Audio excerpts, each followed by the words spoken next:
துயர சம்பவம் நடந்து 4 நாள் ஆயிடுச்சு. இந்த கட்சி இந்த துயர சம்பவத்தை நமக்கு சாதகமாக பயன்படுத்திக்க அவர்கள் செய்யும் ராஜதந்திரம்.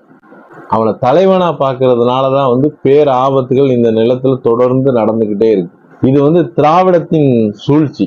இந்த துயர சம்பவங்கள் தொடர்ந்து இந்த நிலத்துல நடந்துகிட்டே இருக்கு. இப்ப விஜய் மக்கள் சந்திப்புல கரூர்ல மட்டும்தான் இது நடந்துச்சான்னு கேட்டா, வேற எங்கேயுமே நடக்கலன்னு கேட்டா, எல்லா இடத்துலயும் நடந்தது.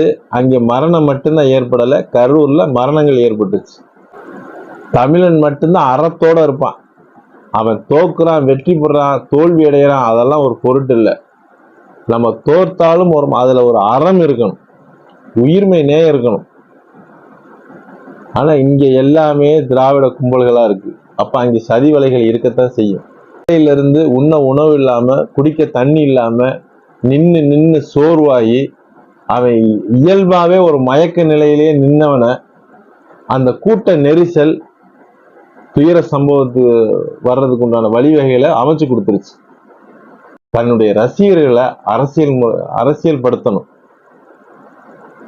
பொது இடங்கள்ல பொதுமக்களுக்கு இடையூறு இல்லாம எப்படி நடக்கணும் அப்படிங்கிறத ஒழுக்கத்தை சொல்லி கொடுக்கணும் தன்னுடைய ரசிகர்களுக்கு. எவ்வளவுதான் இசை பாடினாலும், தீய சொற்களால திட்டினாலும் அங்க நின்னது யாரு? உண்மையிலேயே மக்களும் அரசியல் விழிப்புணர்வு வேணும். இன்னும் அரசியல் விழிப்புணர்வு இல்லாதனாலதான் இன்னமும் நம்ம இலவசங்களுக்கு கையேந்திரம்.